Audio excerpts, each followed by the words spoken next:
morning, and welcome to the fellowship at Western Oaks, which is where the Immigration Center at Western Oaks is located. And the Immigration Center is a ministry of this church. So I want to introduce you to our team from Western Oaks. Lydia Marzouk is making coffee, so she just stuck her head out the door. She's the president of our Nazarene Missions Council, so she's really our boss, but she is also our office manager. So Lydia has a double role with us.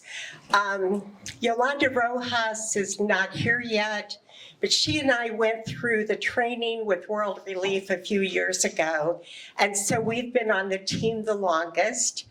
Yolanda is from Columbia and works with international students at the Putnam City North High School. So she has good contacts. Cindy Mathew, will you stand and wave? Sini is our immigration attorney. She worked here a few months while deciding whether her little one was ready to stay with grandparents, and then joined the team full-time this past year. So she handles cancellation of removal and some higher cases that we are not qualified to take. And she's rapidly becoming our expert on Afghan immigration issues. Anna Nguyen is there with her camera. Her real name is harder to pronounce, but she's recording this session and it will be posted on the Immigration Center's page, Facebook page. She became accredited and joined our team, and I thought it would be wonderful to have someone who spoke Vietnamese on our team because we're in the Oklahoma City area. But Anna was born in Ukraine, and she speaks Ukrainian and Russian, in addition to Vietnamese and English. So her parents just got out of Ukraine. Her brother is still there. And I think God had another group in mind when he sent her to us. Our multicultural pastor, Eddie Espino, is running the PA system today. And we can never thank him for all he does to help us succeed. He's also our interpreter when we need a Spanish interpreter. I am Arlita Harris. I'm Executive Director and DOJ-accredited representative at the Immigration Center at Western Oaks. In 2015, God told me to help immigrants. And I explained to him that I was this vanilla person from Central Illinois where everybody looked like me and I didn't know Spanish. And God said, yes, but you know how to be obedient, and that's what I want you to do. So I have been a librarian most of my life. I knew how to Google. So I Googled immigration and Oklahoma and found out there wasn't much going on here. So then I found the Evangelical immigration table, and they also didn't have anyone listed for Oklahoma. So I contacted them and said, who's your Oklahoma person? And they said, we don't have anyone, will you do it? I figured somebody was better than nobody, so I said yes. And that's how we all got involved in this, right? So it's been 5 years since we opened our doors as the Immigration Center at Western Oaks. We have helped at least 1,000 immigrants and are continuing to do his work as more and more people are becoming U.S. citizens and are just thriving and bringing family members in and doing everything else we were ready to do. So now let us pray for this convening, and then you'll start hearing from the people who have a lot to share today. Dear Lord, you have sent each of us here for a reason. We have much to learn, and we have lessons to learn from each other. And we just want to be obedient to your will.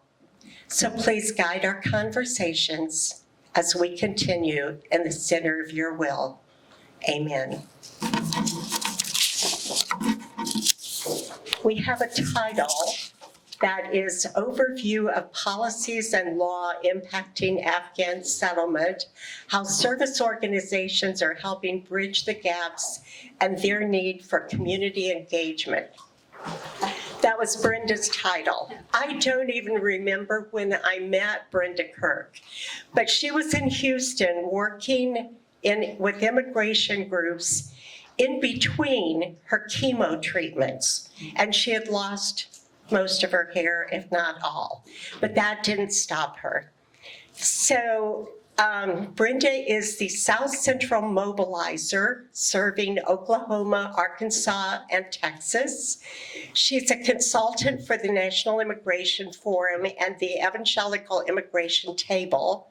She's an Okie from Tahlequah, but was in Houston for 30 years in between being from Oklahoma. And she's going to give us an overview of the policies and the laws impacting Afghan resettlement. And she has about 10 minutes to do all that. Welcome, Brenda. I was never so thrilled when the Evangelical Immigration Table called me and said, we found somebody to volunteer in Oklahoma. And I said, oh, that's great. And I thought, well, yeah, I know how that will go. I'm in Houston, they're in Oklahoma City. The likelihood that we'll ever connect and really get things done in Oklahoma City is probably pretty slim.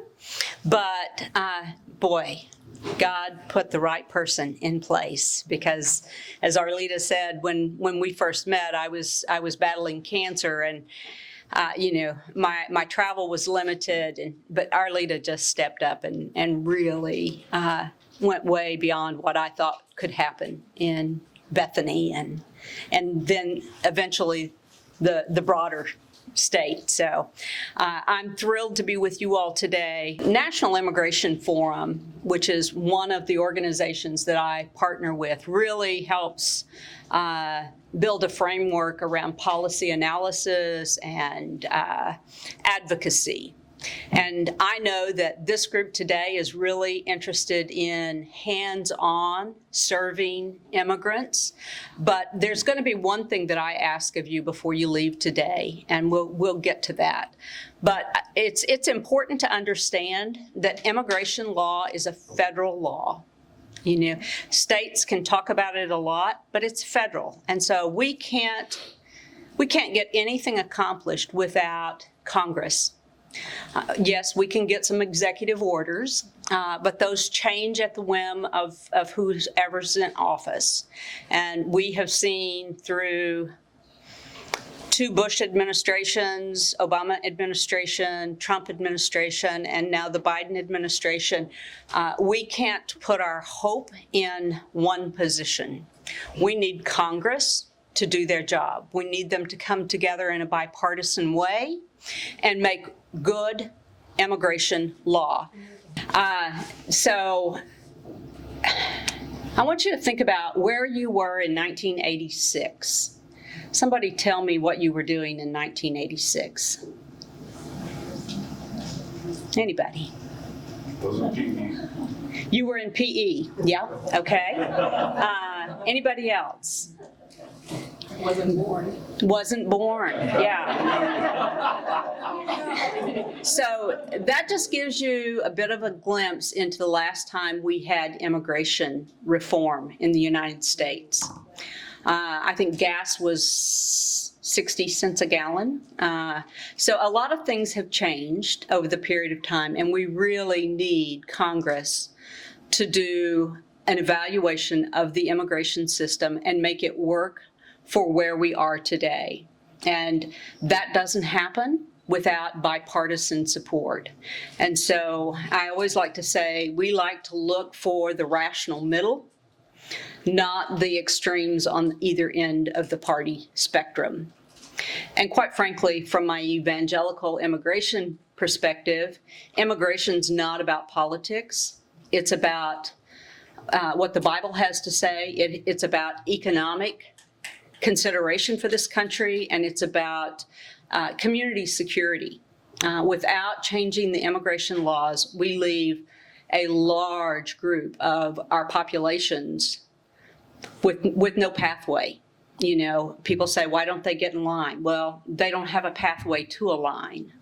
And so we need some things done. And today we're going to talk about one simple piece of a huge problem in our country. Today we're going to talk about humanitarian parole.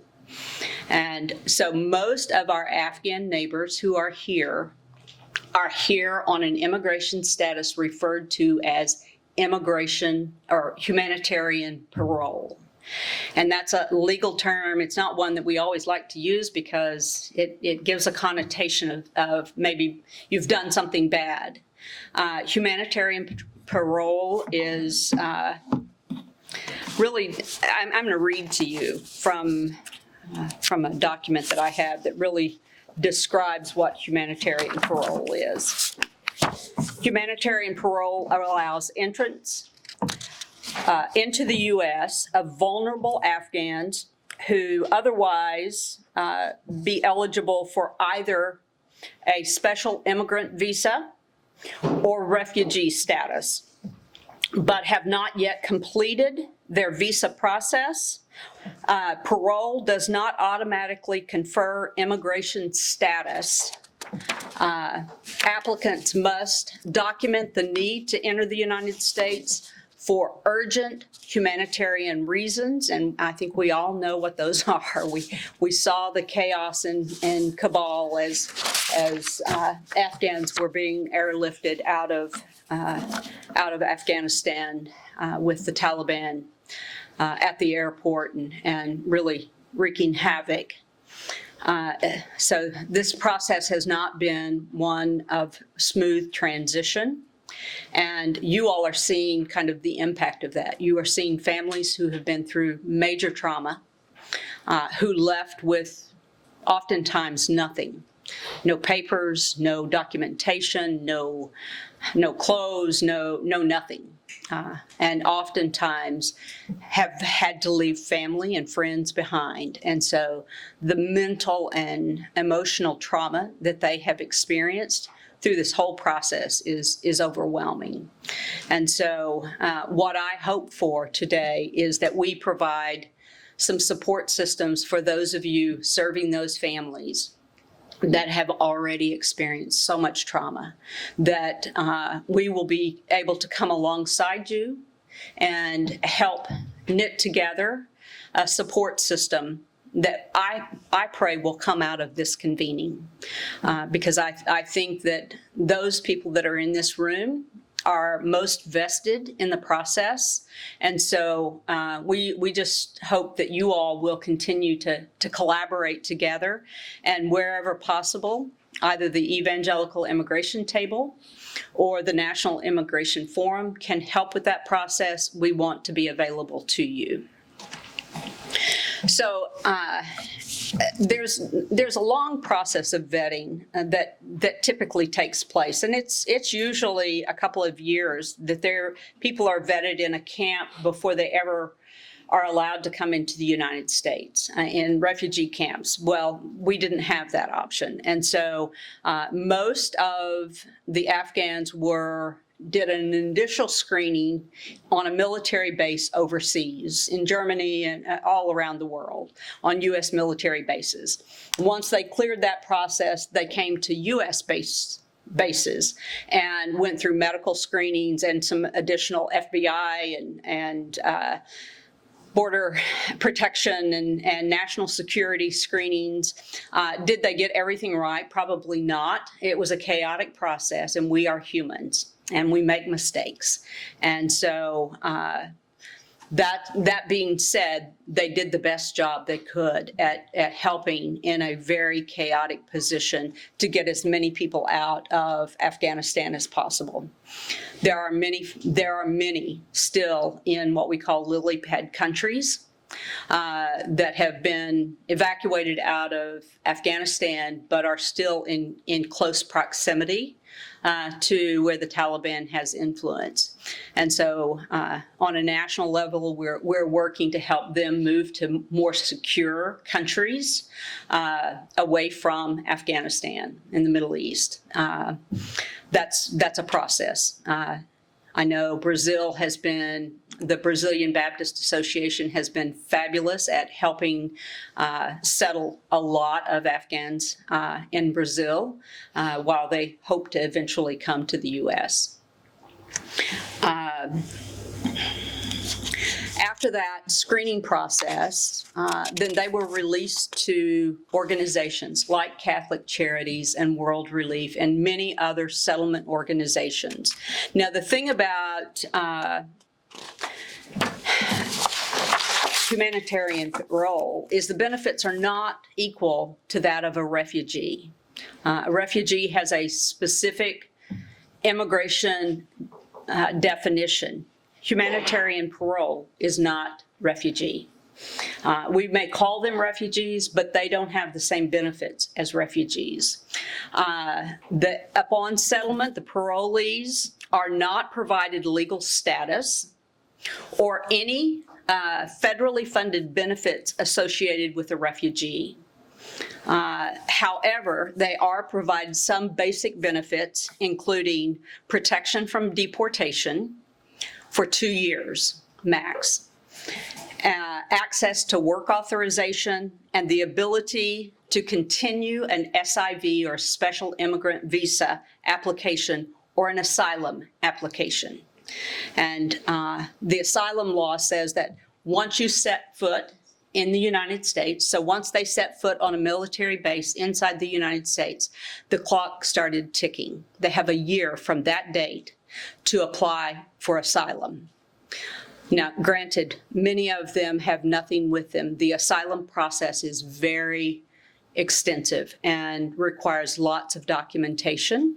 And so they are trying to pull together as much as they can while they're trying to find a place to live and get medical care for members of their family, get their kids enrolled in school. I mean, it's an all hands on deck situation. And I know you all know that. Those of you who have been working with families, it's just, there's just an immense amount of work that needs to be done. We are pleased that the administration has offered a status called TPS, or Temporary Protected Status. That is another form of temporary protection.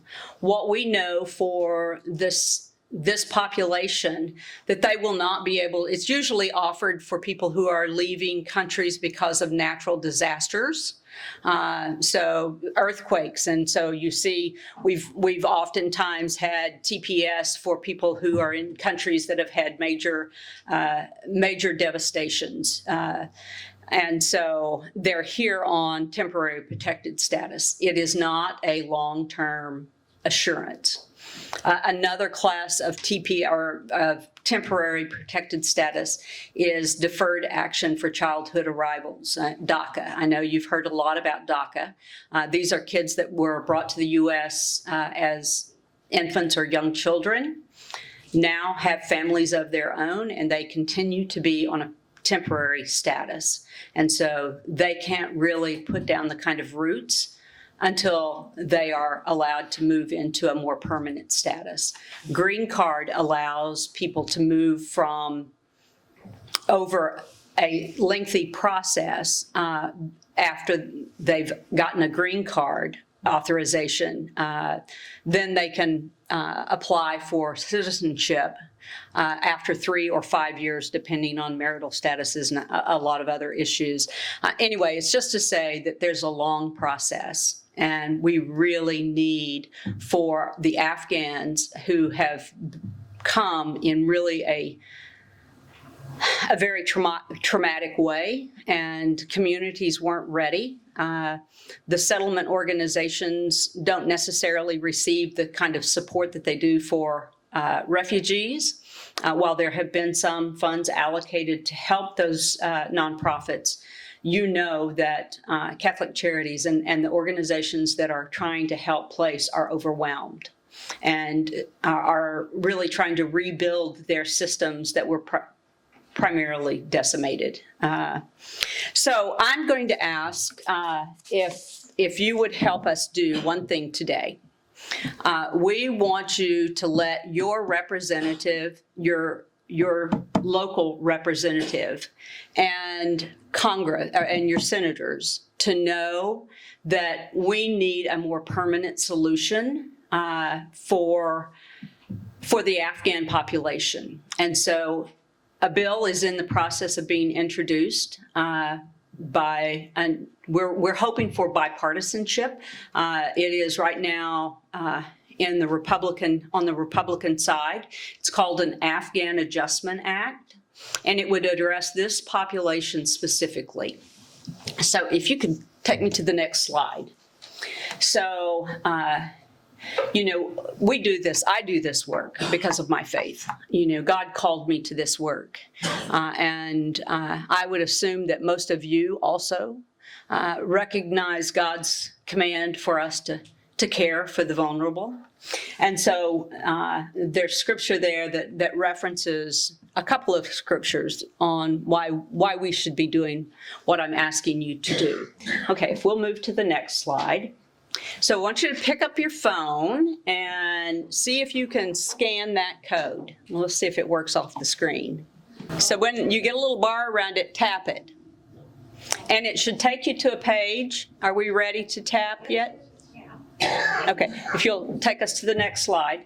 You should see a screen that looks like this. It says, urge your legislators to allow Afghans to pursue permanent legal status. And you're going to add a title, which it's Mr. or Mrs., Dr., whatever, and then your full name, your street address without your state and without your city and state, and then your zip code. And automatically it should pull up who represents you. Basically the letter that goes to Congress, if you'll advance. So this is the beginning letter. This is what the full letter says. And then we end with praying for our legislators because we are also commanded to do that.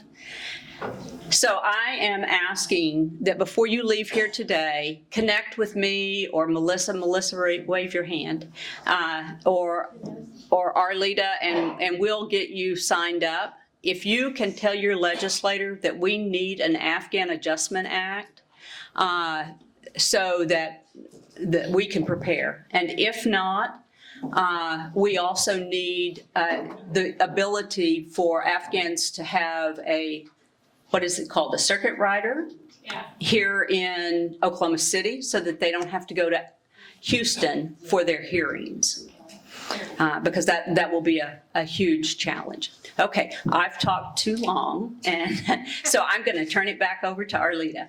Thank you. Thank you, Brenda. It's okay to applaud.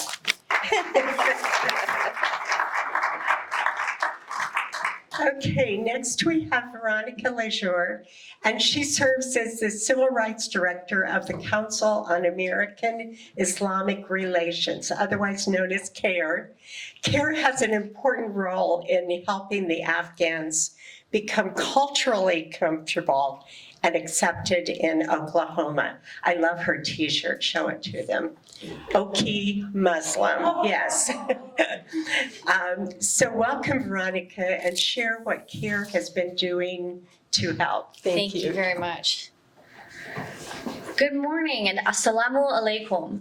In case you didn't know, when Muslims all over the world meet each other and greet each other, the first thing they say is a greeting of peace to you. So assalamu alaikum. And the response back from the other Muslim that they have just met would be wa alaikum salam, which means peace also be with you. So no matter what country you're in, no matter what language is your primary language, no matter under what circumstances you have met a Muslim friend, the first thing that you will do is greet them with wishes of peace. So assalamu alaikum. Thank you so much.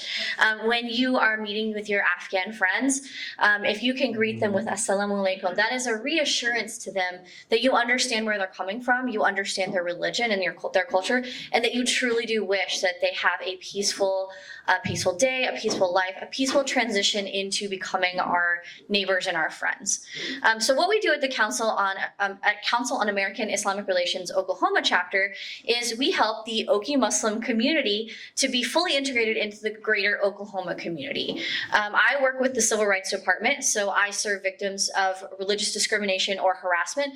Unfortunately, Islamophobia and anti-Muslim bias are still alive and well, even sometimes in our own Oklahoma families.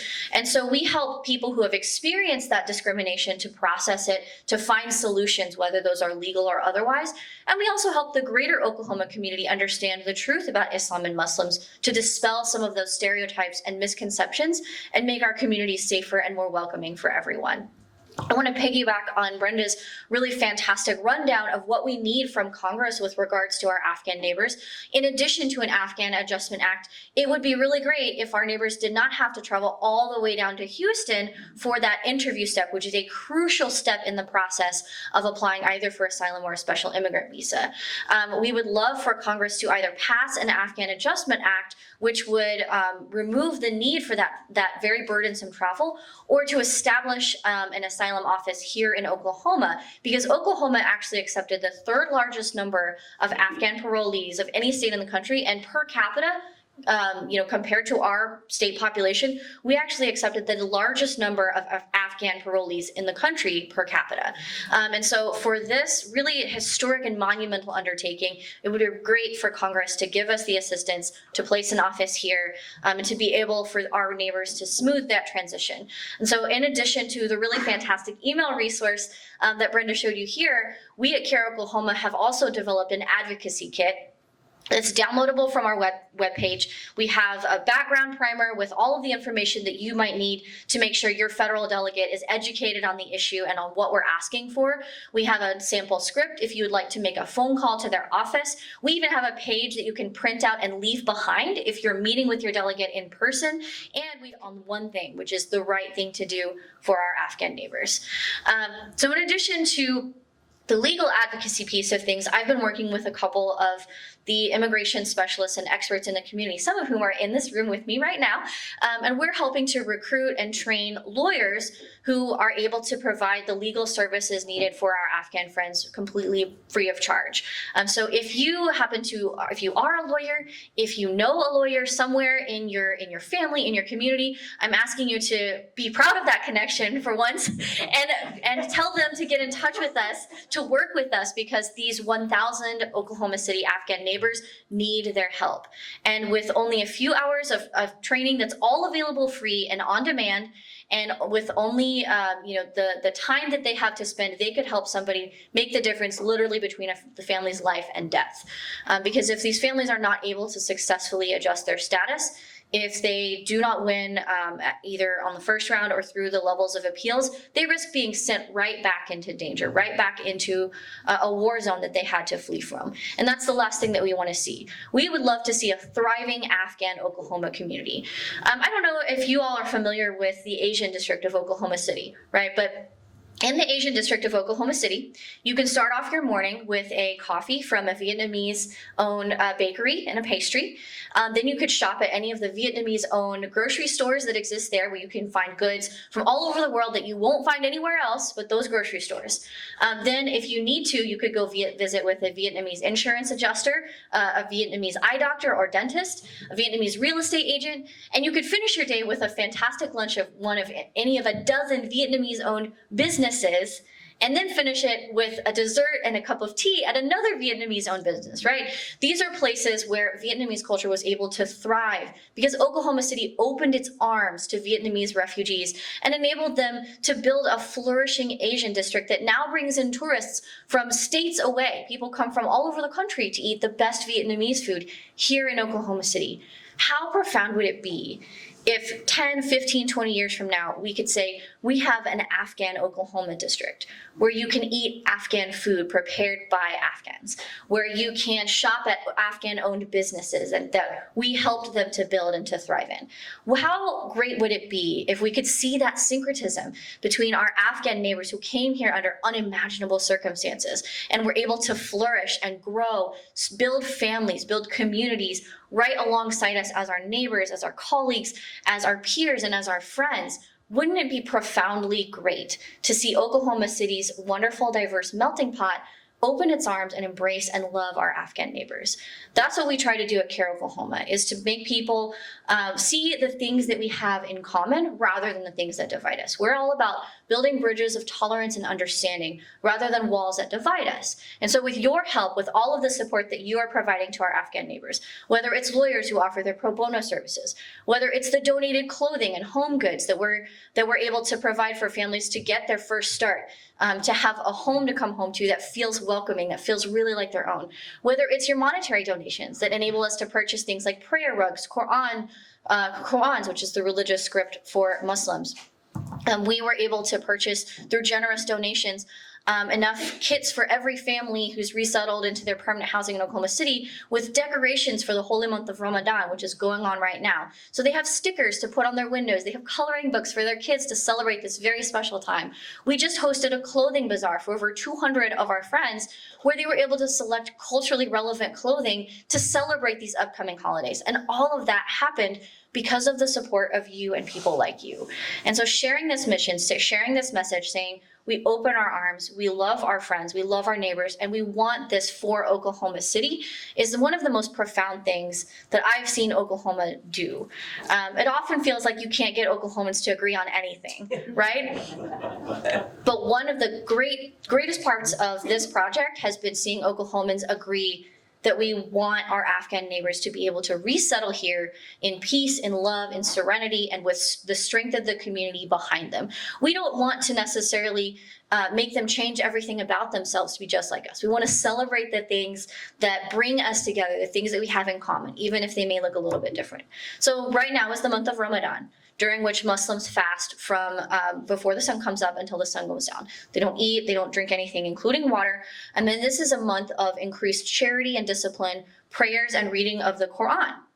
If you get the opportunity to share in an iftar dinner with a Muslim family, I highly recommend that you take advantage of that opportunity, because iftars are a time for the community to come together, to share cultural foods and desserts with each other, to have this special prayers and this special community growing time.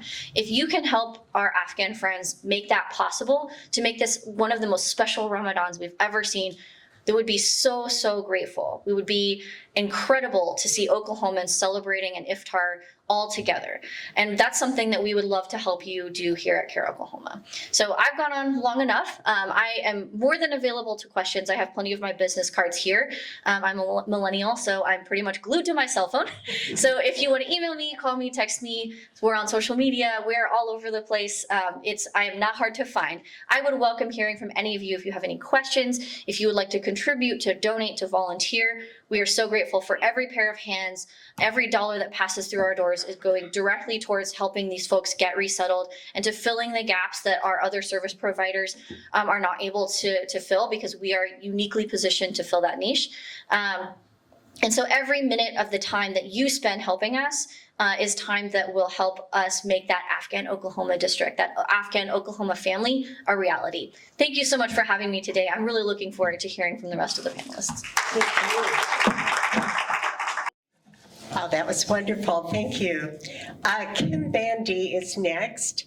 And Kim is the co-founder and director of the Spero Project. I first met her and her husband when they were working on the relocation of Burmese. So that was a short-term project that led you to where you are today, I think. And so we have invited Kim to tell you about the many services that they are providing for the resettled Afghans. Kim? Thank you guys so much for having me and for being here. We have been overwhelmed at the welcome that Oklahoma City has offered our new neighbors in this specific round of resettlement. My husband Brad and I co-founded Spero accidentally about 14 years ago when we volunteered into an organization that then we were in charge of, and I'm sure that many of you have felt that progression yourself. And so that happened and we just never stopped. And the initial connection that we had was primarily with the Burmese community, but was working with the entire resettled community in Oklahoma City. So many of our dearest friends and coworkers are from these communities. So Burmese and Congolese and Iraqi and Sudanese. And we have been really, really transformed by learning from, being mentored by, and being led by our new neighbors. And so, as all of you have said, we are looking forward to the transformation of Oklahoma City. Not that Oklahoma City would be necessarily a transformative place for our new neighbors, but that our new neighbors would transform the city. And as any of you know, if you're connected, we who live in Oklahoma City, I think, have the most to learn about hospitality and graciousness and welcome from our new neighbors. And so we are excited to be among that group that is learning more and more about how to welcome well from our neighbors who continue to offer us welcome every day in every space of their life.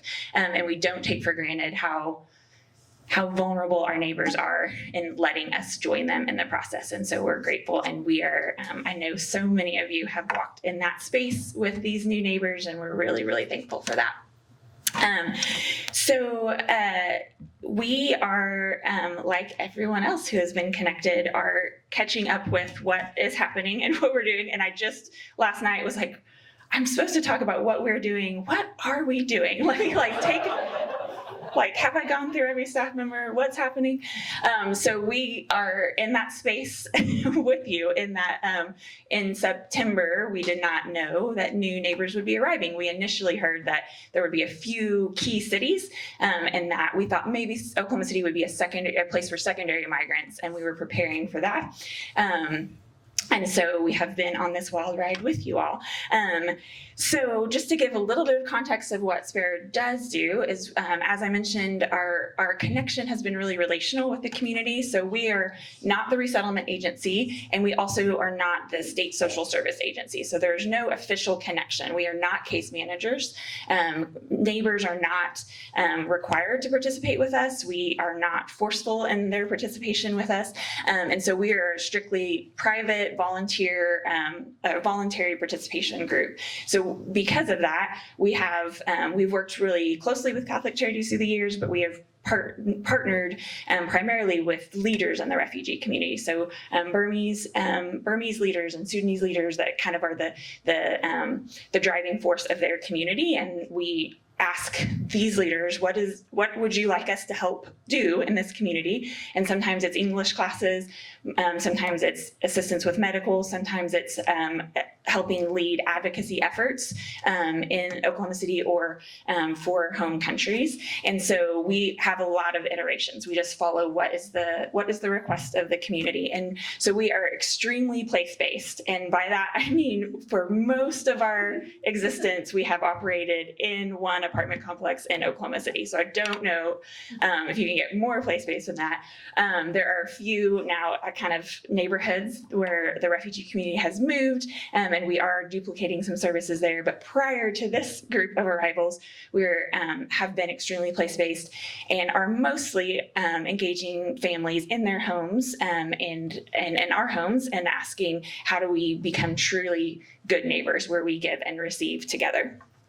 So we are, again, not the resettlement agency. We don't do, we are not assigned cases, if you will. We just get to know families through different means. And then as they would like our assistance and engagement, we continue on with that. And in this scenario, in this group of new neighbors, that has looked like a few things. One is a large request for English classes.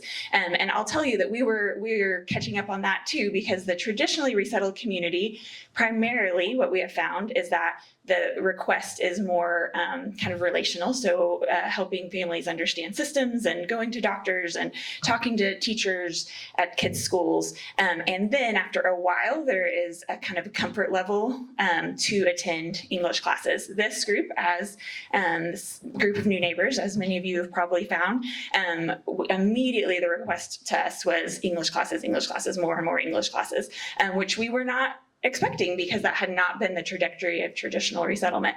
So since then, we have added as many classes as we can. Throughout the city, we, again, really do try to be place-based. And so we're following the lead of where Catholic Charities assist families to move. And so we're, right now, we are doing language classes for both men and women at the temporary housing location where families are staying before they move long-term. And then as families are moving into apartment complexes together, we are doing English classes, if at all possible, on site in those apartment complexes. So transportation and childcare is not an issue. That is not possible in every location. So we are doing a little bit of busing of people, but that's not our preference, and we're moving towards more place-based, if at all possible. One of our main pieces in this, with this group of new neighbors, is adding school liaisons. And so what we knew from traditional resettlement was that a really strong relationship with the district, the school district that families would be attending, is really key and critical to success, and in some part to prepare the school district, but primarily to ensure that families understand that they can be involved and that they should be involved, and that they have helping them understand what rights they have in the school, and how engaged they can be in their children's own education. And so we've added 4 school liaisons, and they are at this point assisting Catholic Charities with enrolling children in school. But then the really key factor is that's next step. So after week 2 and 3, when maybe everyone's realizing, parents and schools are realizing, hey, there's maybe a miscommunication here, there's a gap here, what are the cultural pieces here that we need to help navigate, so that everybody feels comfortable, and that the parents continue to feel really safe having their kids go to school, and be that they will be welcomed and accepted. And so we welcome requests for the school liaisons. They are working directly with families and with the districts. One of the pieces, my father would kill me for how many times I'm saying, I'm very sorry. I did not sleep last night. I'm really amped up our back end adjustment act. I'm trying not to cry about how this has to happen. So don't tell my father that I said, and that my grammar was incorrect. One of the key pieces that we are doing right now that is has taken a lot of energy and assistance is that students living in temporary housing do not have access to a schooling mechanism at the moment. And because temporary housing has lasted much longer than Catholic Charities initially hoped, and they still hope, and that maybe was intended because of how hard it is to find housing in the area, families have been living in temporary housing for a long time. And so generously, a building in a district nearby to that hotel was provided to Catholic Charities, but we were able to create a system that staffed that. And so today, about 220 students every day are coming on site, and it's pre-K through high school, and students in elementary are matched. They're in a classroom that feels like a very traditional classroom, and so they're learning math and English, but they're also learning the etiquette, so the school etiquette, and how does it work to be in line, to stand in line at school, and to raise your hand, and how does it look to go through the line. And one of our, we had a morning program prior to our full day program.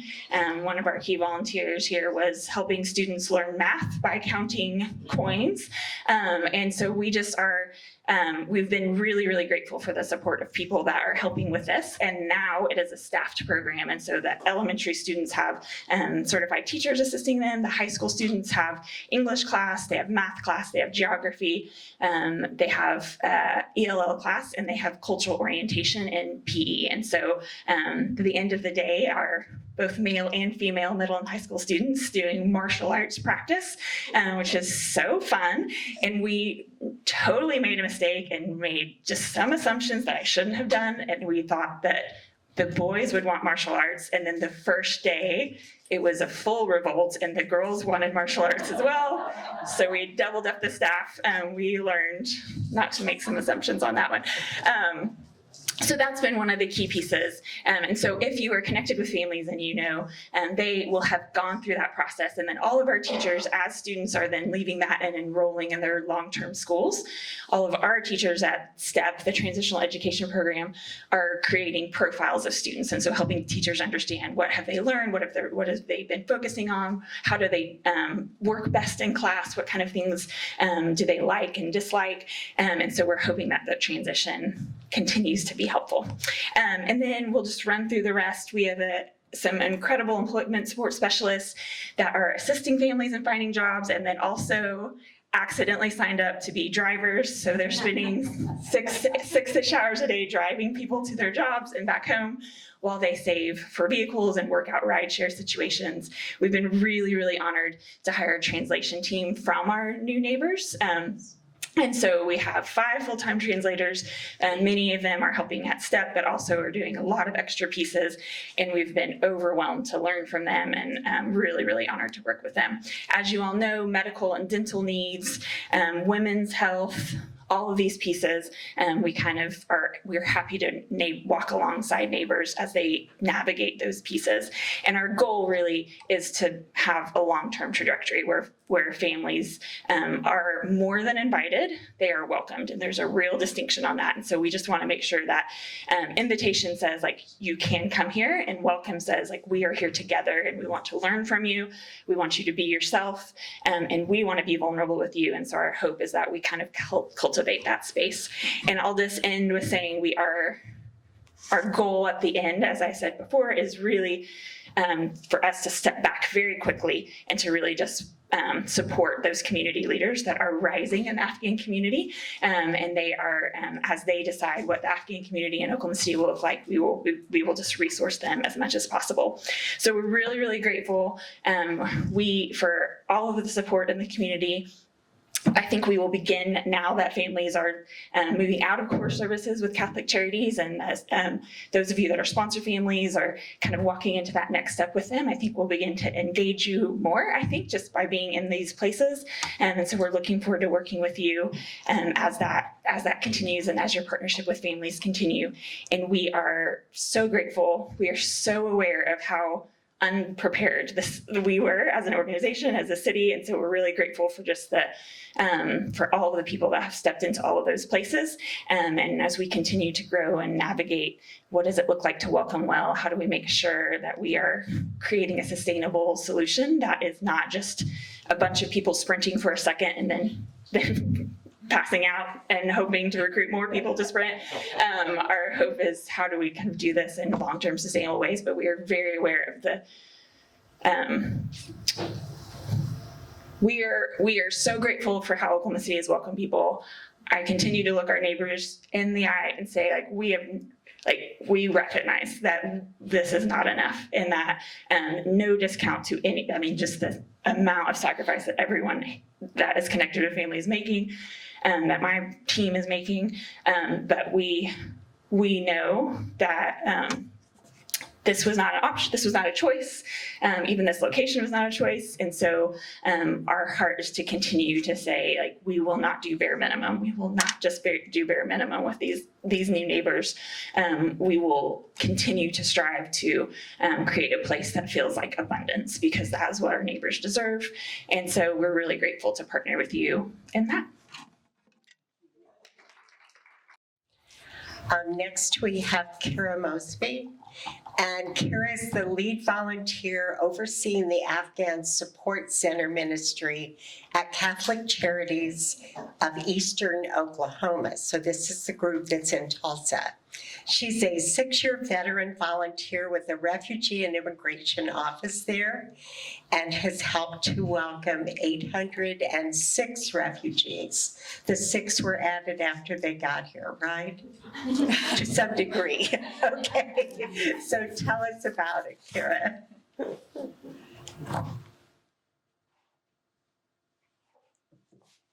Hello from Tulsa. So this resettlement, we all know, is so different, and we're doing our core services in Tulsa and building a team. Hey, Kojo, good to see you. building our team. And then First United Methodist in Tulsa came to us and said, we've got to have support teams. Core services are key. We've got to do that, but they're going to need family. They're going to need friends. They're going to need people to walk alongside them. These were needs that we're seeing that we haven't seen before, because our refugees previously that would come to Tulsa were coming to family. They were coming to friends. And so they had that wraparound support already there. And so we hadn't needed this.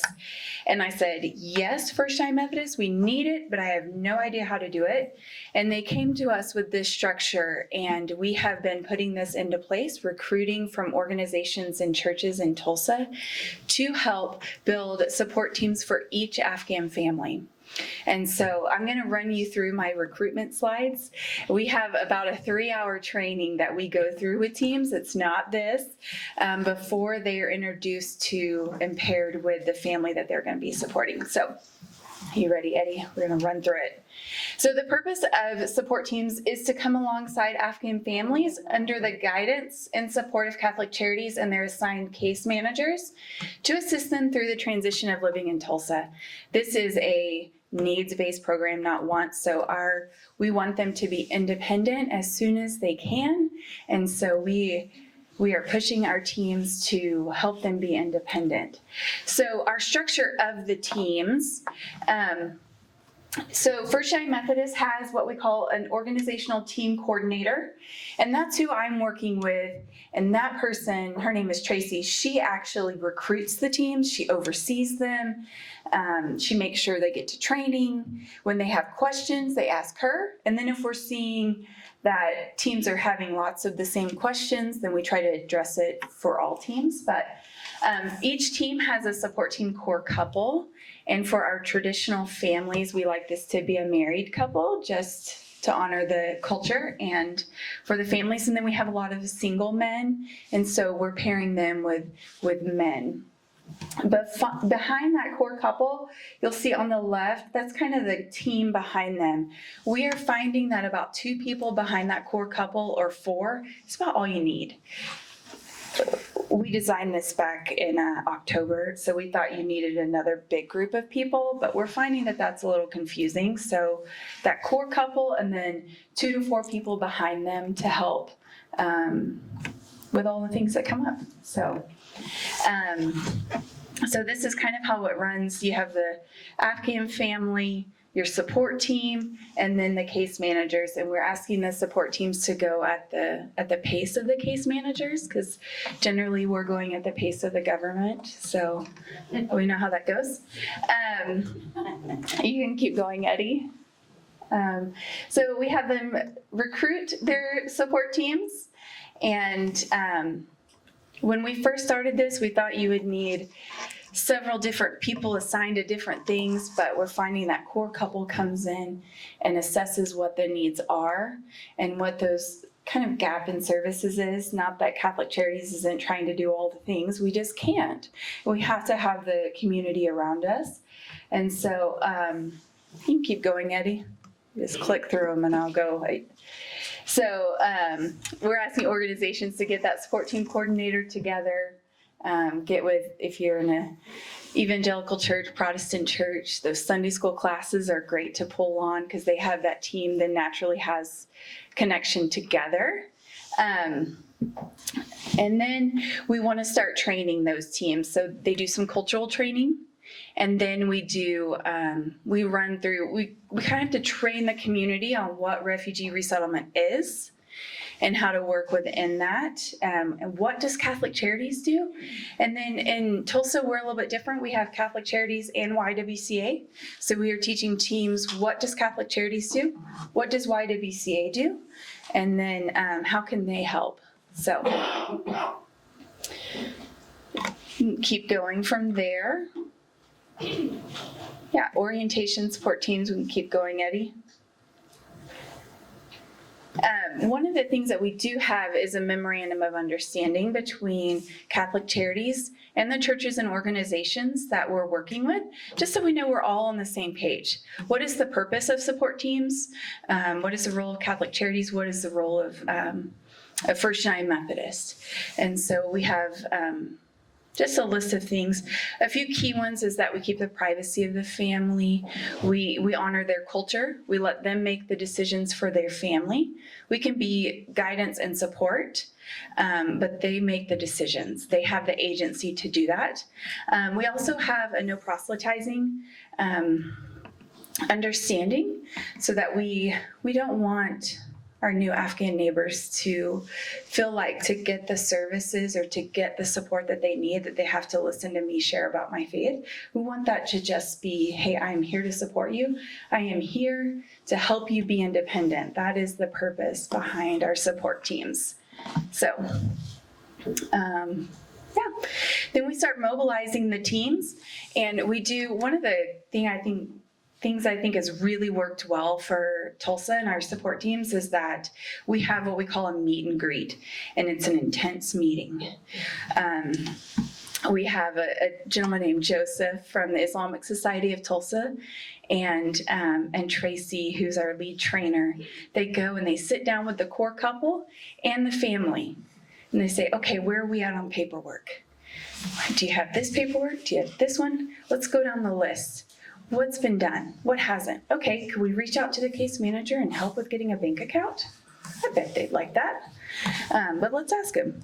And they just kind of work through and see where we're at and how this core couple can support this family. So, and then Joseph comes behind the team. The core couple goes home, Tracy goes home, and Joseph comes back around and says, would you actually like this core couple to be a support team for you? This is not required. You don't have to do this. And so 99.9 of them have said, yes, please, we need this support. So, but we want to give them that decision. That's their right to say yes or no to that team. So that's a really quick overview of our support teams. And we also, when we go through training, we train them on everything that Core Services does and the needs of our new Afghan neighbors. So I will be around today. So if you guys have questions, if our Tulsa community can support you guys here in Oklahoma City, we would love to. So thank you.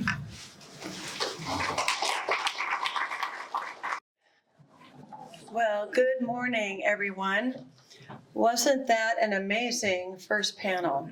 I want to thank Dr. Arlita Harris, Brenda, Kirk, also hearing Veronica, Kim, and Kara. I learned so much from all of you. Thank you to Catholic Charities, Spero Project, CARE, and the frontline work that you do with Afghan families. My name is Barbi Moore. I'm the Director of Global Outreach at Bethany First Church of the Nazarene right here in this community. And we also sponsor 2 Afghan families at our church. In fact, I've got some of my wonderful committee that is here this morning. And would you just raise your hand if you're also serving with Bethany First Church with our Afghans? Some back here and some over here. Thank you so much. You probably felt like me that last summer when I saw Afghan men and women running to the airport to try to get on those U.S. military planes, my heart broke. I knew that those men and women were so concerned for their lives and for the lives of their family. But I didn't realize that I could honestly get involved as well. In fact, it was a friend of mine here in Oklahoma City that said, Barbi, we're going to have 1,800 Afghan refugees come to our state, and your church can get involved. I'm so grateful for her call, and I'm so grateful that indeed our church got involved. Our panel today is going to be, first of all, 3 churches, just like Bethany First Church, who have sponsored families. And then I've got a wonderful young lady from We Choose Welcome. And also I've got Sini, who is an attorney. So first of all, I'm going to ask them to introduce themselves, their name, where they're from, and how they've gotten involved. I'm Knutson, and I'm a lay leader with Church of the Servant, and our team's got a wave also. It's definitely not a one-person operation. After our church said yes to sponsoring 2 families, it quickly became apparent to us that we needed 2 groups of volunteers. One to handle acquiring the goods, from measuring spoons to blankets and beds to furnish an apartment, and the other one to take on the more relational aspect of walking with our new neighbors. And that's worked out really well for us. The person who first, like Barbi's friend, the person that first approached us about taking on families is a volunteer with Spero Project. And so we went through their training, all of us, which really I highly recommend. It gave us a good background, baby steps in understanding culture. So since that time, in the last 4 or 5 months, we've kind of self-divided ourselves into different interest groups as far as walking with our Afghan friends. Immigration is one of them, medical, dental appointments, schools, and internet Wi-Fi is a huge issue and concern and complicated issue. But we are delighted to be here. Thank you. I'm Shawn Nichols. I pastor Wilmont Place Baptist Church. Our church has been involved in what in Baptist circles we call revitalization, which means taking a church in decline and trying to help encourage it in some healthy ways in congregational work. One of those is outreach and evangelism, communicating with people in our communities. And then, of course, we were very similar when we saw the news hit with what was going on in Afghanistan. We thought we have absolutely no idea how to engage in that, but we need to start making some phone calls and finding out. And so that's how we got involved. Thank you. Hi, I'm Kristin McAtee. I'm the associate pastor at Spring Creek Baptist Church in Northwest Oklahoma City. And I got involved with this at a previous church that I served in. We were deeply involved with refugees and immigrants alongside Spero. We all kind of came up together and we were able to host congregations and develop deep relationships in the community. I'm still very invested in the Korean community here. And when we saw all the pictures on the news, like everybody else, the people of our congregation wanted to be involved. And so we began to make phone calls and see just exactly what we could do in our small congregation. My name is Melissa Shepperd, and I am with an organization called We Choose Welcome. It is under the umbrella of the National Immigration Forum that Brenda works with, and it was originally started by author Ann Voskamp. Some of you may know her, and I am one of the Oklahoma community liaisons, and what we do, or what we were tasked to do, is to form relationships across our state and talk with people, educate people, and help them understand issues surrounding immigration and refugees and how we can be neighbors and followers of Jesus who welcome. And so through this process, I was so encouraged that our governor of our state allowed a number of Afghan parolees to come here, and it's been so encouraging and awesome to see communities across Oklahoma come together and welcome. Good morning. My name is Sini Mathew, and I'm an immigration attorney here at the Immigration Center at Western Oaks. And I feel that Brenda kind of did an amazing job with the legal background, so I'm just gonna go at that. Being first generation American, immigration has been something that's been near and dear to my heart for a very long time. I saw my parents and my siblings go through the immigration process. And I remember looking through the questions of naturalization thinking, I don't know the answer to any of these things. And I was born and raised here in America.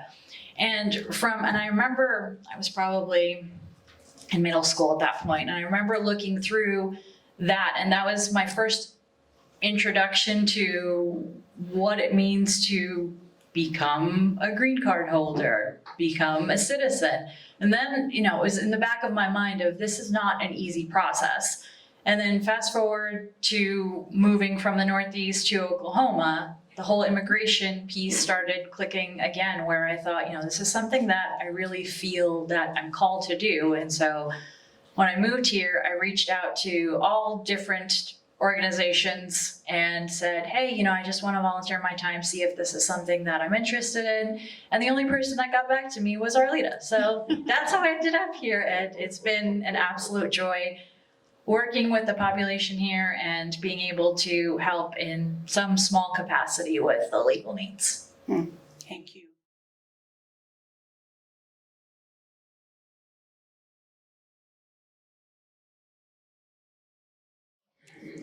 Yeah, there's a lot. In fact, on a serious note, I feel like my involvement on the panel is very experienced. I'm the inexperienced person on the panel. I want to advocate for that. There are a lot of groups and churches that really do want to get involved, but one of two things has happened. Either they've not known where to go, or they've gone to places that have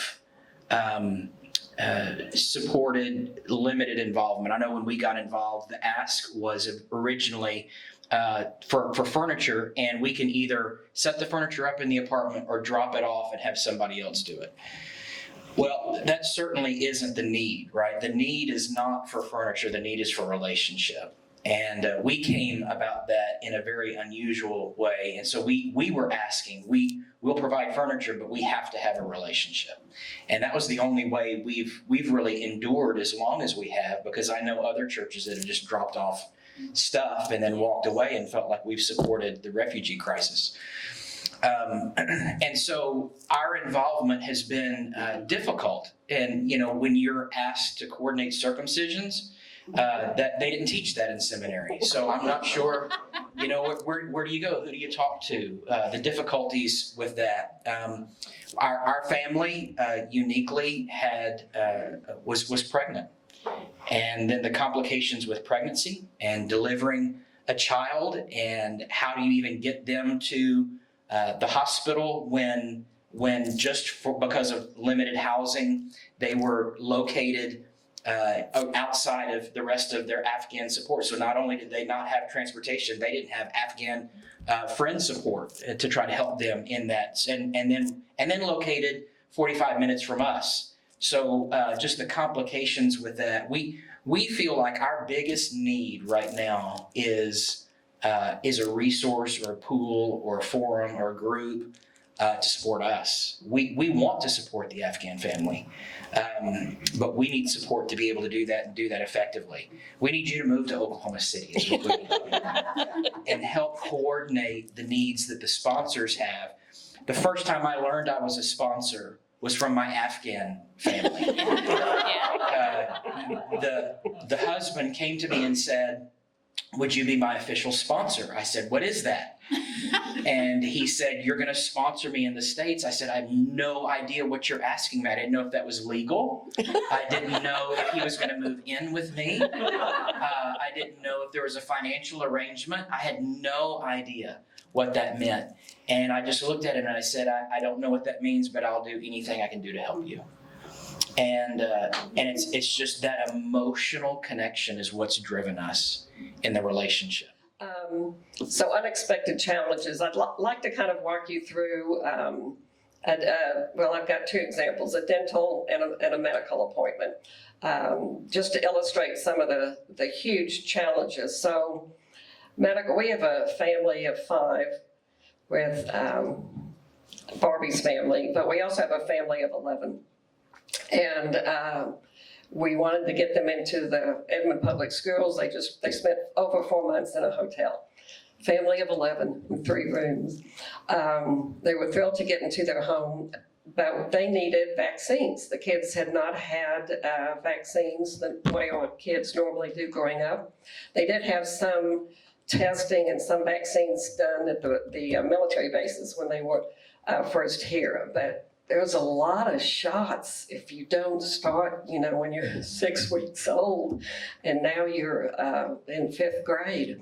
So we went to a location. We had Mom with us and 3 volunteers and 7 kids who needed shots, and a lot of shots. They each had 3 pricks to 7, and some of those were double vaccines, but the 13-year-old boy got the 7 pricks. But we had to fill out all the paperwork, and for each child, it was at least 6 pages per child, and it was all kinds of questions, as you all know about. Do you have reactions to that? Do you have a history of this or that? And I can't assume to know the answers to those questions. I can guess fairly intelligently. So we get a translator on the line. And so I'll read the question. She'll ask the mom after she introduces herself. She then replies, and sometimes it takes quite a while to help Mom understand. And then she replies back to me, and I check 1 box. And then there's 30 more on that same page. So it's a long process. Another time, we actually spent 6 hours that day getting vaccines, but by golly, we did it, and they were in school 2 days later. Another quick illustration, the huge dental needs. Mom said she had a toothache. Okay, we'll take her to a dentist. Well, she needed 15 teeth extracted, and most of them were down to just to the gum line. And this obviously had not happened, it had happened over a long period of time. Who knows how long she'd been in pain. So once again, we go, and when you go, you take the whole family because it's an outing and they haven't seen and they want to go. So then that's getting the car seats in and fastened and seat belts that become unfastened and your car starts beeping. So it's just, it's a learning experience through and through. But one of our young women needed back x-rays. So we went to OU Children's, huge medical complex, parked in the parking garage, went upstairs, I got lost. But we finally got into the room, and there was a male and female nurse, and I thought that might be a problem, but it wasn't. But I always put myself in their place, or try to. I once was a 15-year-old teenager. But to see all of that equipment, that many of us, we're used to some x-rays, but there was a lot of big equipment in that room, and you just can't imagine, I can't imagine the stress that the mother and the daughter must have felt. The trust they have in us is absolutely incredible, and it's very humbling. So I really hope that we can all learn together and join together to learn more about how to best help our friends. Thank you, Ann. I'm relatively new to the Spring Creek family. I think I've been there on staff 8 months now, and I, like you mentioned, a lot of the options they came to me with were these short-term, hand off some furniture, hand off some clothes, can we do that? And because I have had a long-term relationship with other families, I knew the value that we could have with some deeper relationships. So we invited Bandy to come and talk to our committee, and people were very moved. I was hoping that we would have some sponsors, but here's what we ended up doing, and it's been beautiful. I took Brad on a tour of the church, and we have a sewing ministry. And it is not small. So the church had a renovation right before I came. It is 2 rooms, and it's like a fabric store, y'all. Every color fabric.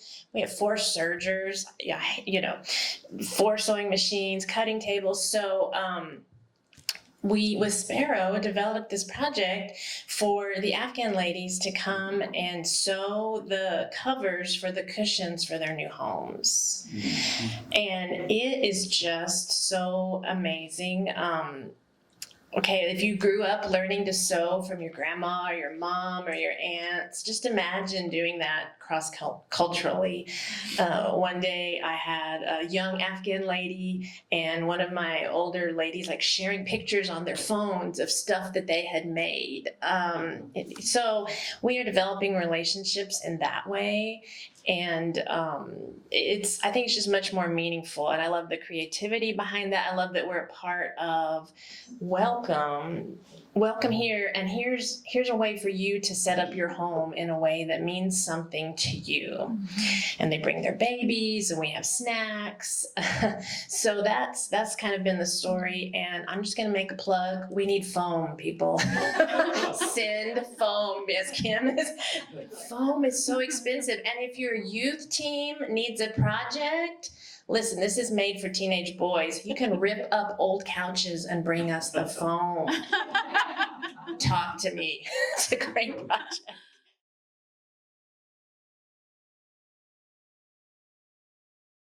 I would say whatever you do, don't do what you do in isolation.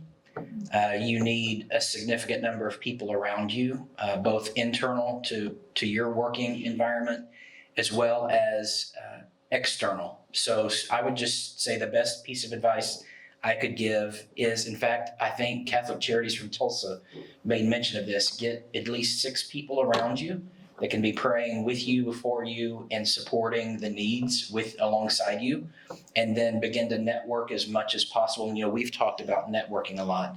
Network as much as possible because you're going to have questions you don't know how to answer. I guess the first thing I would say is our Afghan friends have been dropped down into the middle of the United States, and so I make a conscious, intentional effort to imagine if I were dropped down in the middle of Afghanistan, as I try and think what they're going through. Secondly, enjoy their hospitality. Have tea with them. Tea turns into snacks, turns into a 10-dish meal. I've gained weight being hospitable. But their food is wonderful. My dream is, Victoria was talking about some of it, but I would love to see an Afghan restaurant. I would love to see some of our women start a restaurant. And lastly, be very flexible with your time. A minimum of 3 hours. I think our team agreed that be flexible with your time. I think they've really touched on it, the flexibility.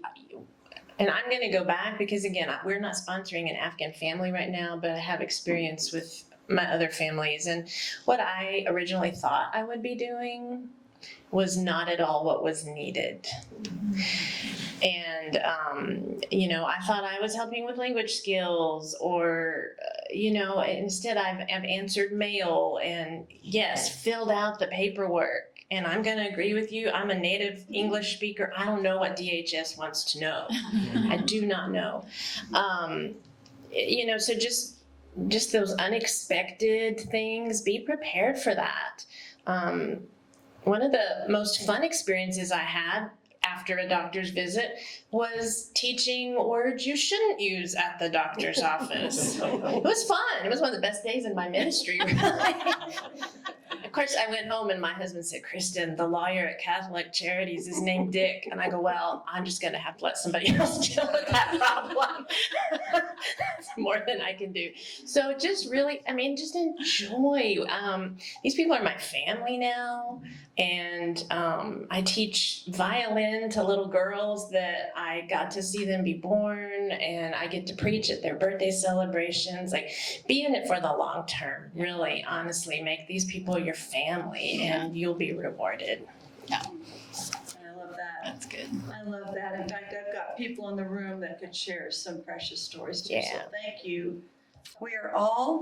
We see all throughout Scripture that God is passionate about welcome. We are passionate about it too. Let's create a culture of welcome together from our tables at home to the halls of Congress. I like that.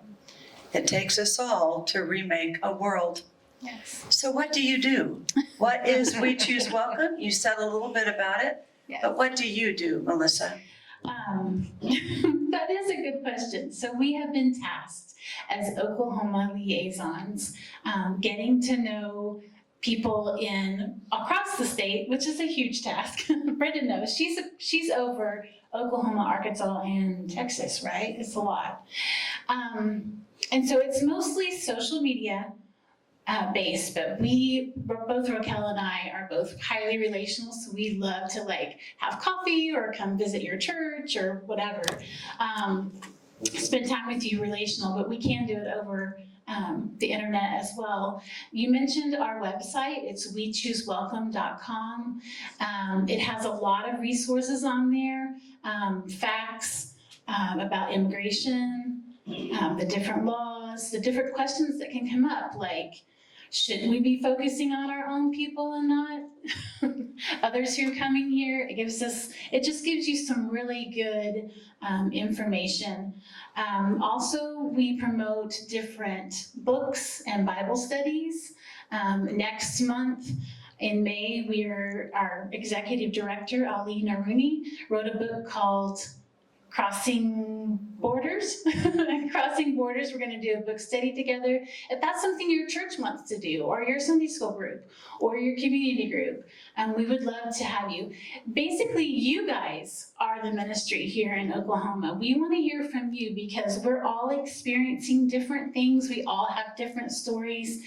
And we send out, through Raquel and I do, through We Choose Welcome, we send out bi-monthly newsletters. And we would love for us not to be talking, but to include what you guys are learning, or how we can support you, or information about we need foam, or we highlighted one time the Spero Project was collecting children's books. So we just would love to be in contact with you. We're open to coming to speaking at churches. We're open to coming and speaking to your community groups or small groups or Sunday schools or missions organizations. We just want to connect and collaborate at the grassroots level and inform how we can all welcome together. Melissa, I still have another question or two for you. Yes. Don't you also go after like young women like yourself? Yes. So how do you encourage young women to get involved in this ministry? So that is primarily through our social media Instagram. We have a We Welcome Oklahoma Instagram and a We Welcome Oklahoma private Facebook group. And so yes, most of them are young women, but there's a lot. There's men, there's older. I'm 47, so I'm kind of middle of the road, and Raquel is 26. So we welcome a wide range, and we have gotten to connect with several people. And I will say that there's rural Oklahoma, and they're not involved in larger hubs like Tulsa or Stillwater or Oklahoma City, and they want to find ways to get involved too. So when you let us know of, hey, we need foam or we need books, that gives our people that are from smaller cities a chance to contribute as well. I like that. Thank you, Melissa. I don't even know what to do to get started. And I know Brenda and others on that first panel did an amazing job describing. But Sini, if you could bring great truth down to low branches for people like me, share with us how we can get started. Before I jump into like the nuances of like what each legal term means, and I think people on this panel and the previous panel have mentioned it, but I would say keep in mind first and foremost that our Afghan neighbors, they're people. They're not projects. So I think more often than not, people think, well, I want to fix this. I want to help this person. And that's great, but think about yourselves. There's something that you want people to know about you, whether it's a role that you fill, an accolade that you've accomplished, a personality trait. That's what you want people to know about you. Our Afghan neighbors, they don't want us to think of them as projects, whether it's let me get you legal status or let me get you a sewing machine, whatever it is, get to know them first and foremost. Get to know their stories, because until you get to know their stories, you're not going to know what their needs are. And that includes their legal needs. So you mentioned, what are the different terms? Once we get to know their stories, we'll get to know what legal status best suits them. So most of the people who came in, they either came in with SIV, which is short for Special Immigrant Visa, or they came in under humanitarian parole. And those are really the two main ones.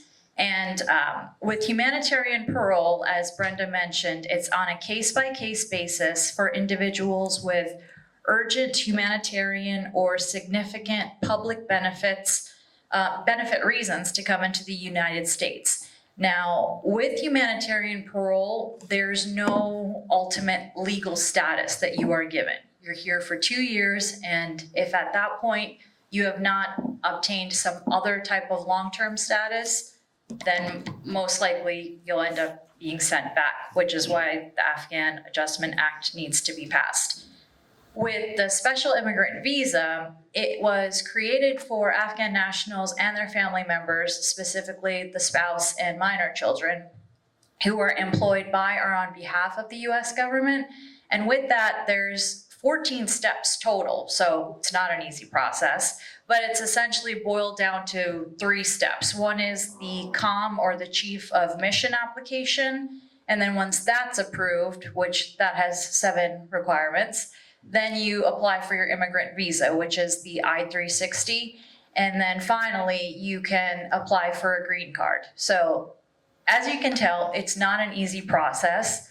And so one thing to keep in mind is it's not an easy process. So I'll have people come in and say like, here, figure this out. And it's like, well, some of it we're still figuring out along the way. So it's getting to know people's stories. Do you qualify for special immigrant visa? What happened to you when you're in Afghanistan? Did you, get targeted because of the fact that you were outspoken with your beliefs? Then asylum seems to be an option. So once we get to know their stories, we have a better idea of what option to pursue. So if they qualify, if they came in under humanitarian parole, we see if they qualify for the special immigrant visa. If not that, then asylum most likely is going to be an option. To qualify for asylum without making it this big thing, you have to have a well-founded fear of persecution or future persecution based on one of 5 different criteria, which is race, religion, nationality, political opinion, or membership in a particular social group. So like I was saying, once you get to know someone's story, you have an idea of, well, why were you targeted? Was it because you were outspoken against the Taliban? Or maybe, you belong to a particular group that, assisted women in furthering their education. So once we know individual stories, we get a better idea of which legal option to pursue. Ours were a part of the U.S. Army in Afghanistan. They did security for the U.S. Army. And we learned that some of them had 40 minutes to get their family and get to the airport to leave and leave everything else behind. So, Sini, can we come here to the immigration center with our families to start with you, or are you recommending that we go maybe to another attorney? What do we do?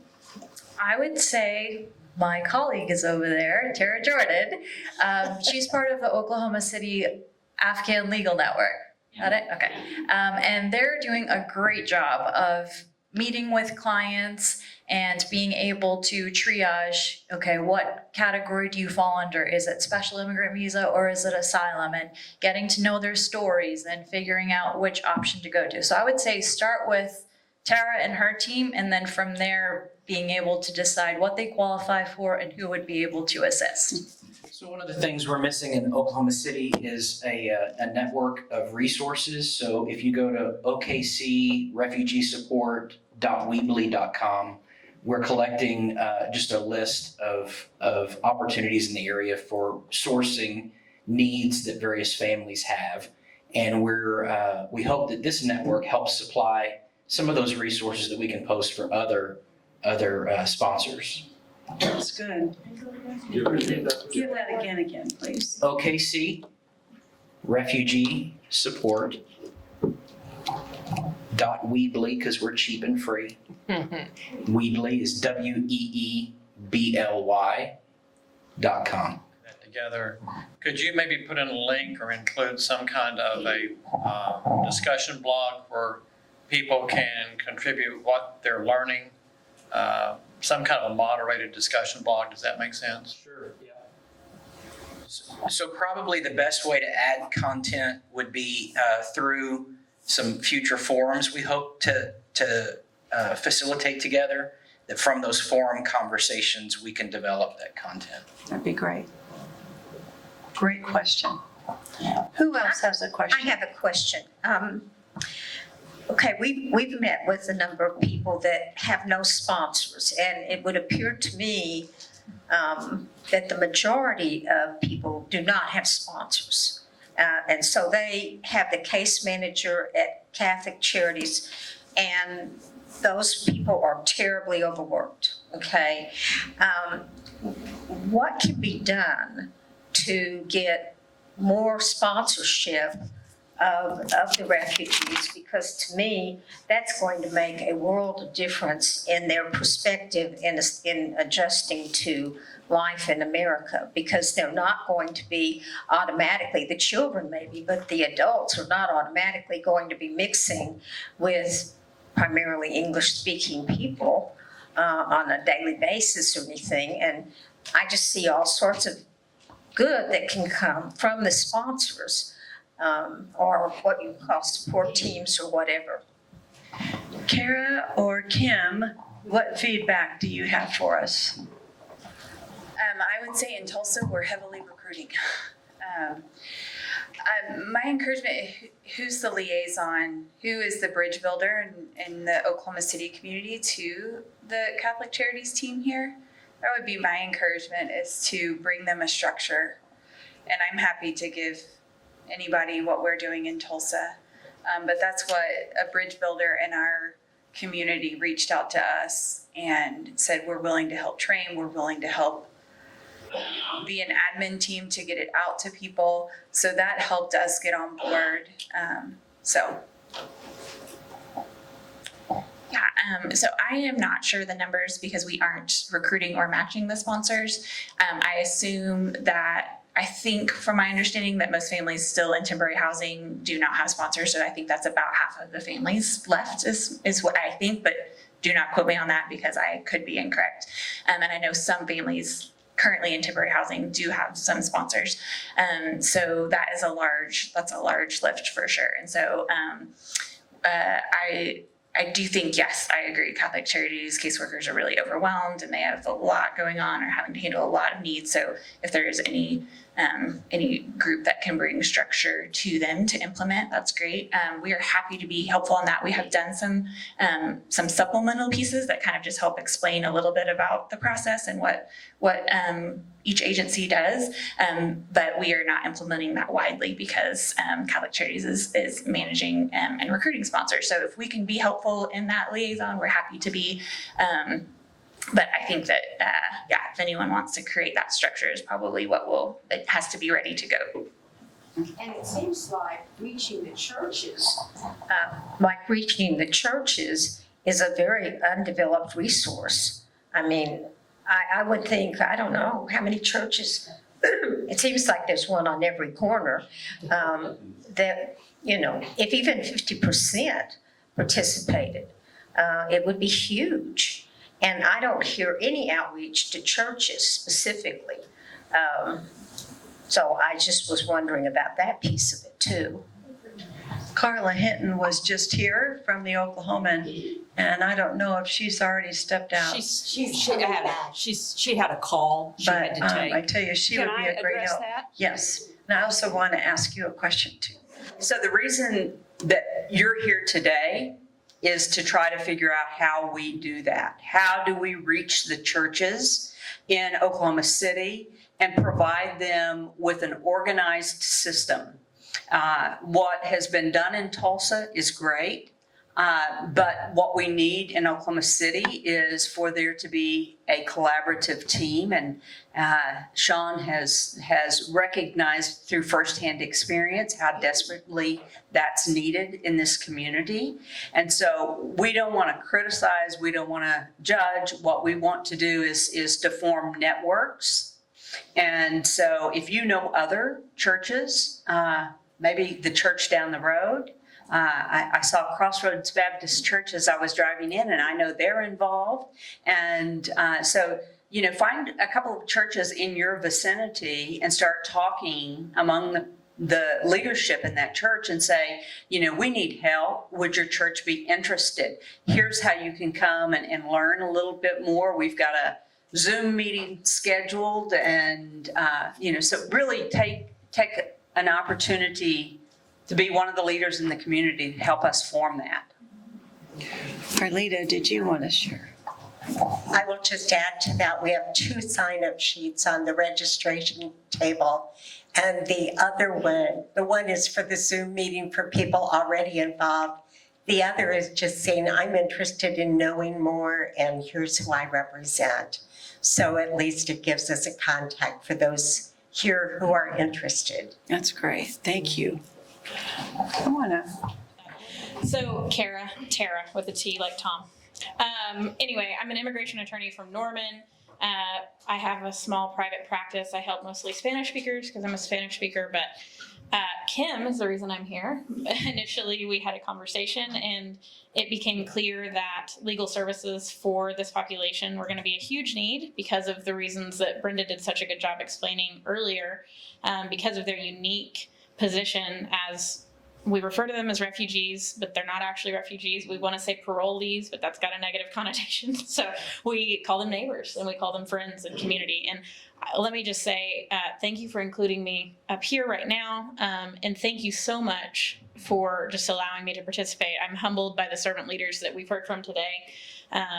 We recently formed, as Brenda noted, the OKC Afghan Legal Network. You'll probably be hearing from us or about us in the near future.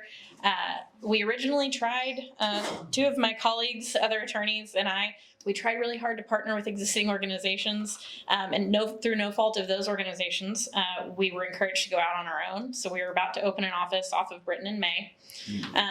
Next week, we sign our lease.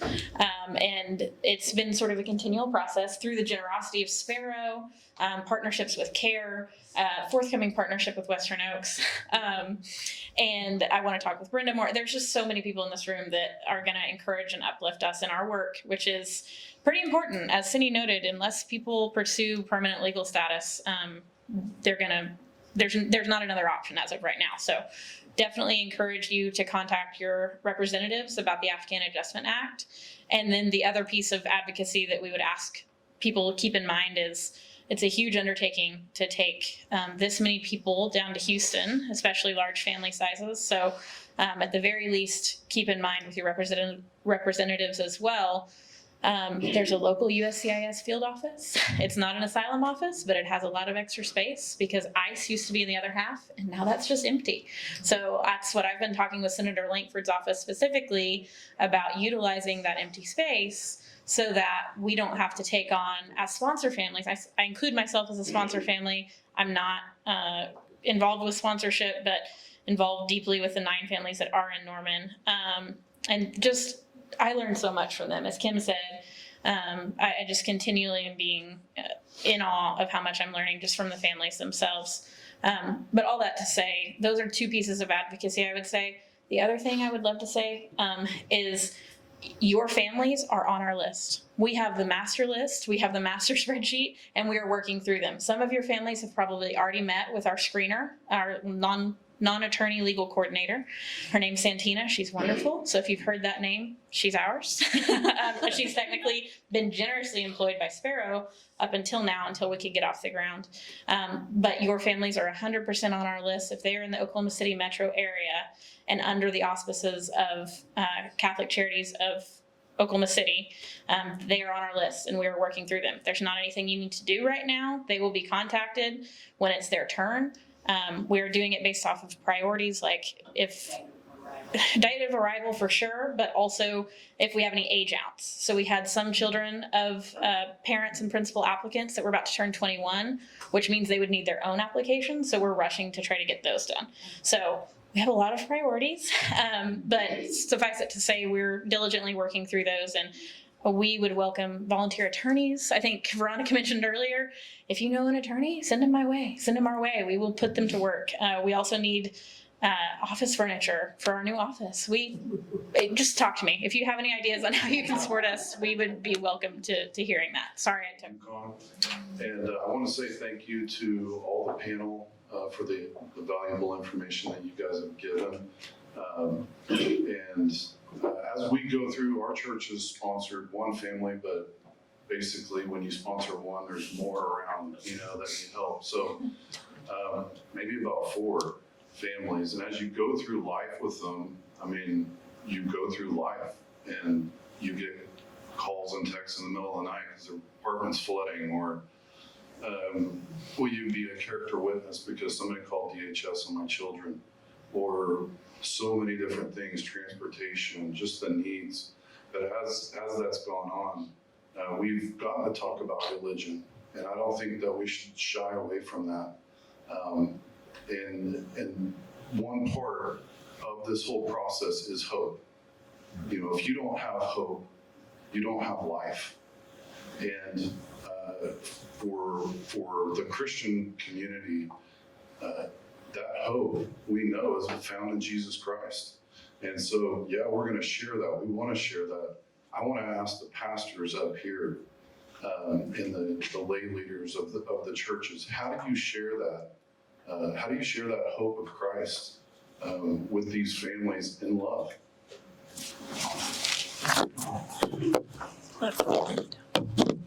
Pastors Kristin and Pastor Shawn. Thank you so much for that, because it's essential to our faith-based understanding of who Christ is. I have found our church is highly evangelistic. So we're in our communities, neighborhoods, number of places. We have found, probably similar to what it sounds like you found, that sharing our faith starts with relationship and long conversations. And for those of you who are in the Christian community, you'll understand this. I had one of my Afghan friends, he's not a family that we sponsor, but as you said, we network, asked me to explain the Trinity. So that was a long conversation, right? And just the lack of understanding. I was emotionally moved when through this conversation, he stopped me and he said, I so appreciate you talking to me because we were warned about you before we came. And it dawned on me that we had just broken down a barrier to open conversation because they were wanting to understand me. And I was certainly wanting to understand them. And we had finally gotten past that. It wasn't fear, but the hesitation that we're gonna hurt each other's culture. Right? We had gotten past that to a place in our relationship where we could have honest conversation about who we were. And when I say we, meaning me as a pastor and him as an Afghan Muslim. And so we have enjoyed that. For me, those conversations have been deep and authentic and transparent. And it's in those kinds of relationships you're talking about, I think we find really what friendship is all about. It's not about, as somebody said on the panel, just meeting a need. You're not a project, you're a person. And that's been rich for us. I don't know if that answered your question, but yeah, wonderful. Thank you for the question. Excellent. We've had many Muslim families come to us for their immigration needs, and they walk in the door and they feel something they've never felt before. And they will say that. And they feel the Holy Spirit. And they ask if they can look around. And it changes the way they see our church and what we do. We've had Muslims show up at church and come to Sunday school. And I had someone bring me a nativity to the hospital when I was hospitalized. And I keep it in the office because it just reminds me some of why we do what we do. So they do know about Jesus, and this is just expanding our understanding of each other. I've had people ask me to pray with them, and I do. So I think we don't shy away from that, but as Sini said, they're not a project. They're a person that we are sharing with and loving, and we do it in the way we do. Sponsorship. We've heard a lot about sponsorship, and they need sponsors. Do you have like a cheat sheet of what a sponsor needs? How do we recruit the sponsors that we need? You just need a love of people. Now, as far as the concrete steps, as Kim has said, Catholic Charities is responsible for lining up sponsors. So that's obviously where you need to start. And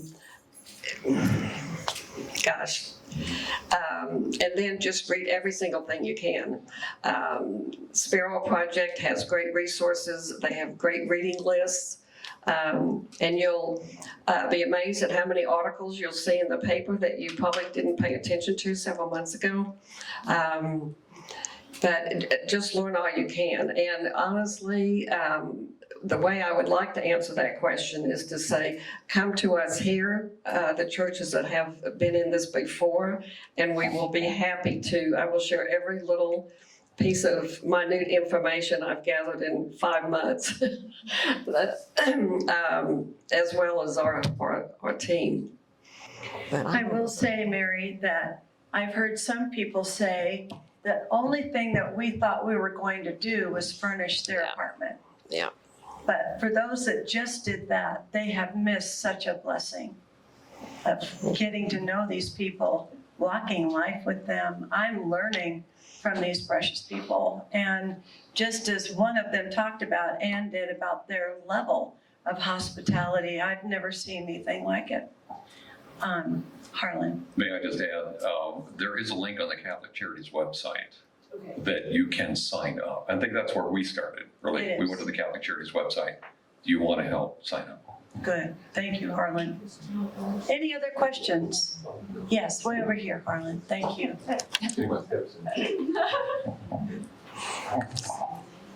So it sounds like the Spero Project and sponsors, there's a lot of overlap in what we're able to do. Are there some things that, like, as a sponsor, I should reach out to the Spero Project to do? Is there like any differences in scope?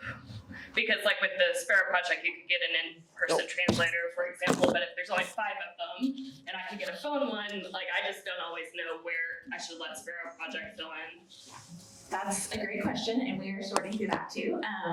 Because just the dynamic is that we have historically our partnership has been with the resettled refugee community, and so that's kind of our interaction. So we're partnering with neighbors, but we certainly want to be helpful to and work with sponsors. But those sponsors are not, we don't know who all the sponsors are. We aren't kind of that, because it wasn't our mechanism that did that. And so we recognize that it feels muddy, and it's like, who is this person in this apartment? And then we hear about a sponsor and we're trying to sort through that. So we would like to be as helpful as possible on resources. We are having to focus a lot on building up those place-based pieces so that they stay throughout. So the primary resource I think that we can often be is we can let you know about the nearby English classes and what transportation is available, and our employment specialist will hopefully be by and be helpful if there is a need for employment. And I know that some sponsors are reaching out and working with that. So you're welcome to call the office and see if there is a resource that is available, or if you're connected to a family. We probably are connected in some way, either through the transitional education program or through some of our language programs. But in specific to translation, I would say yes, our 5 full-time translators are booked every minute of the day. There is never a time that they're wondering what to do. So if you're able to use on over the phone translation, that's preferable. And But if there are really sensitive issues or things that in person is needed, you can definitely let us know. And then just to be upfront about it, we may still then refer you back to over the phone because our translators are part of the community and there's some sensitive pieces where sometimes that's not the ideal scenario. So you're definitely welcome to reach out through the phone. Our information's on our website and we'll let you know if there's resources that can be helpful.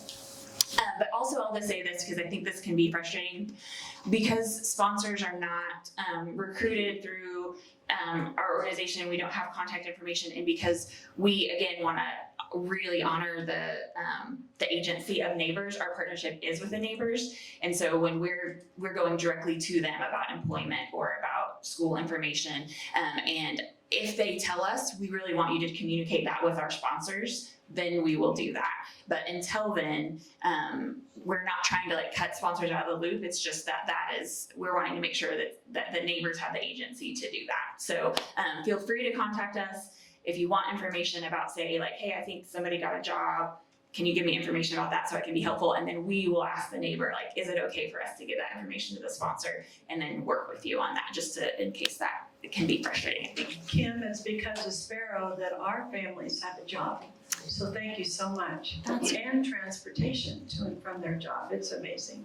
Thank you. Thank you. Yes, our employment support specialists are amazing and you should throw roses at their feet if you see them. But they'll throw roses at your feet for being amazing sponsors, so you can just have a party.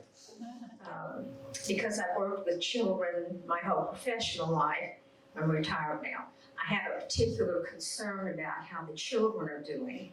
And their particular way of coping is when they're upset is to suppress whatever feelings they're having. They often don't share them with their own family members, let alone anybody outside of the family. And I've heard differing points of view about how the children are doing that are in school.